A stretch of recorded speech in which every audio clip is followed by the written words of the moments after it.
Ce soir, notre performance va être assurée par Chris à l'occasion de son spectacle Le Monde de Chris. Bon, il y a la crise, il y a un petit jeu de mots, on nous expliquera tout ça. C'est au théâtre de l'Actéon du lundi au mardi à 21h15 jusqu'au 26 janvier.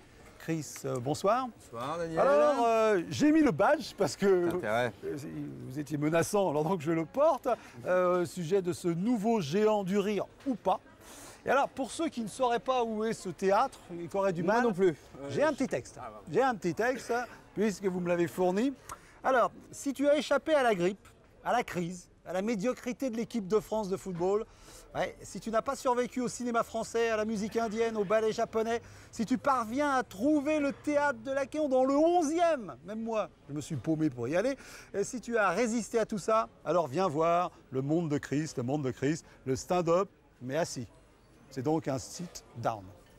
Alors Chris, et ce petit jeu de mots là, qu'est-ce que ça veut dire? Que Chris parle de la crise? Non, je parle de maintenant. C'est vieux comme maintenant, mon spectacle. Bon, il est vieux comme maintenant. Alors c'est dans le style, plutôt on va dire du Bedos. Est-ce que ça va ça? Ouais, moi mes influences c'est plutôt Bedos, Lenny Bruce et Xavier Bertrand. Enfin, c'est des trois grands maîtres de l'humour.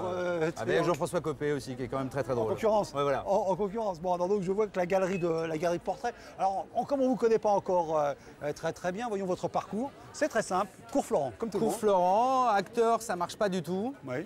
Donc scénariste. Donc ma femme s'en rend compte, donc je suis obligé de travailler. Donc scénariste. Ça c'est dur, hein? Ouais. C'est dur. Ouais, c'était pas facile. Elle s'en est rendue compte en combien de temps? Oh, 5-6 ans, elle est assez lente. Ouais. Et puis, bon. Et donc scénariste, et ça commence à marcher. Et puis une fille me dit, tu devrais écrire pour toi. Vous écoutez que les filles, oui? Toujours. Ouais, c'est quand même elle qui mène le monde. Ouais, bien sûr. Alors, très bien. Et elle me dit, tu devrais écrire pour toi, et j'écris pour moi, et puis ça embraye, et je suis à l'Actéon le lundi, le mardi à 21h15.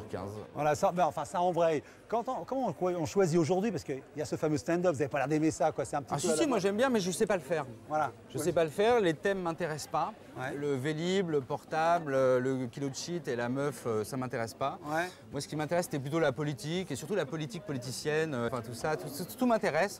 Donc vous êtes du genre, vous êtes l'humoriste qui commence par lire le journal à fond? Moi, le matin, j'ai le journal, je fais une revue de presse à la fin, tous les soirs. Pendant que votre femme part au travail? Voilà. Bah oui. J'espère. Bah voilà. Et donc, je fais une petite revue de presse, et puis j'essaie de tirer les trucs marrants de ce qui se passe dans l'actualité, quoi. Bon, mais est-ce que cette option que vous avez prise, c'est une option quand même avec politique? C'est-à-dire que vous avez des idées quand même? L'humour est politique. Moi, je suis assez souvent navré par les thèmes choisis par les humoristes qui sont que sociétal ou communautaires. Et ça, il n'y a rien de plus qui m'énerve. Ça vous fait peur?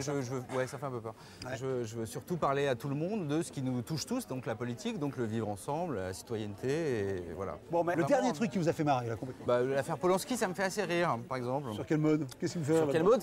Comme quoi la justice américaine qui veut pas la prescription, il n'y a pas de prescription dans la justice américaine, alors qu'en justice française, il y a une prescription de 30 ans. Donc moi, je pense que la seule erreur qu'il a fait, c'est de ne pas violer en France. Il faut violer français. Voilà. Donc, voilà, ça vous êtes pour le Made in France dans le domaine aussi? Oui. Ouais. Bon, alors, on va peut-être avoir un extrait. Alors, qu'est-ce que vous allez avoir? Voilà. Alors, je ne sais pas trop. Qu'est-ce que vous demandez au public qui vous écoute, qui vous regarde? Non, m'écoutez pas. Alors, je ne sais pas trop quoi faire comme sketch, parce que vous avez l'air très très jeune. Mais vous savez que... Tu vois? Moi, je suis très sensible au désarroi des socialistes en ce moment. C'est un extrait de mon spectacle, t'inquiète pas, tu vas bien aimer. Parce que je suis très sensible. Donc, avec un de mes amis, avec Daniel, on a monté une petite association qui s'appelle Sauve un socialiste, sauve un arbre. Alors, le principe, c'est très simple. Tu adoptes un socialiste, tu le recueilles chez toi, tu l'héberges, tu le nourris, tu le relooks souvent. Et en échange, on plante un arbre en Amazonie avec sur l'arbre une petite étiquette avec le nom de ton socialiste dessus. Comme ça, tu peux suivre l'évolution de ses racines, des arbres et tout ça. Et adapter un socialiste en ce moment, c'est bientôt les fêtes, pas d'idée de cadeau, adopte un socialiste. C'est recyclable, c'est logeable, ça pollue peu, c'est très gentil avec les enfants, c'est déductible des impôts. Si, c'est déductible des impôts, je te jure, pas qu'on paye. Eux, ils savent pas. C'est pour une œuvre, c'est 25% d'abattement, c'est très bien abattu de socialiste. En plus, ça plaît énormément aux femmes, comme cadeau un socialiste. Je te jure, ça plaît énormément aux femmes. C'est normal, ça passe du temps au café, ça pinaille, ça discute, ça n'a pas le sens de l'orientation, ça coupe les cheveux en quatre. Ça plaît énormément aux femmes. Moi, avec ma femme, on a déjà le nôtre de socialiste, Joël, 57 ans, un jospinien, très rare. Alors, moi, je me souviens toute ma vie, là, le jour où on a été le chercher dans son chenil rue de Solferino. Il était tout seul dans un grand bureau.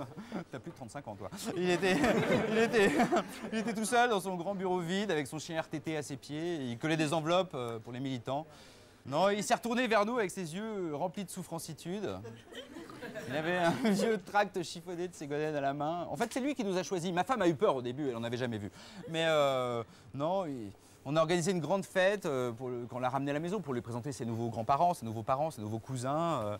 Il n'a pas voulu sortir de la voiture.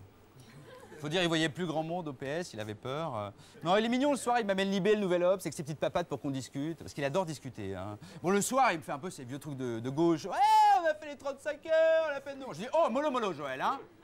Tu vas fumer ta pipe sous la véranda. Et tu me coupes ce disque de Cali. Non, parce qu'il est souvent à la maison. Il est très souvent à la maison, vu qu'il est prof. Mais enfin, maintenant, je suis guéri. Maintenant, je suis guéri, tout va mieux. Parce que être de droite, on veut tous, mais comment? Quand on n'est pas... Quand on n'est pas habitué, les Vikings sont mêles. On n'est pas habitué, parce qu'il ne suffit pas de perdre ses cheveux, d'avoir un 4x4, de tromper sa femme, d'acheter un labrador et de jouer au golf. Bon, c'est un bon début, ça, quand même. Hein. Mais moi, je me suis fait aider. J'ai suivi une formation avec un coach qui s'appelle « Comment devenir de droite en 10 minutes, en 10 leçons, en 10 coups de fil ». C'est très bien organisé. Alors, tous les jours, tu as quelqu'un du gouvernement qui t'appelle, François Fillon, Brice Croix-de-Feu, ou... alors, ça fait comme ça. Alors, allô, Chris? Oui. Salut, c'est François Fillon. Au début, je croyais que c'était lui. En fait, c'est une bande. Hein. Et là, il te donne une leçon. Par exemple, qu'est-ce que je faisais avec ma femme quand j'étais de gauche, quand j'étais vilain? Bah, avant, avec ma femme, on donnait nos vieux habits au Secours catholique populaire français du cœur. C'est-à-dire qu'on mettait nos habits dans des sacs en plastique, on les donnait et on les posait comme ça. Et au stage, on m'a expliqué qu'il fallait complètement arrêter. Hein. C'était contre-productif pour l'économie textile française en Chine, par exemple. Et puis, ça installait les pauvres dans une logique de dépendance. Donc, je me rappelle très bien du proverbe à la fin, c'est un proverbe chinois, c'est « il ne faut pas leur donner des vêtements, il faut leur apprendre à pêcher ». C'est un problème chinois. Oui, il faut leur apprendre à pêcher des vêtements. Maintenant, dès que je vois un pauvre, je lui dis « Allez, va pêcher un pull, toi, salaud !»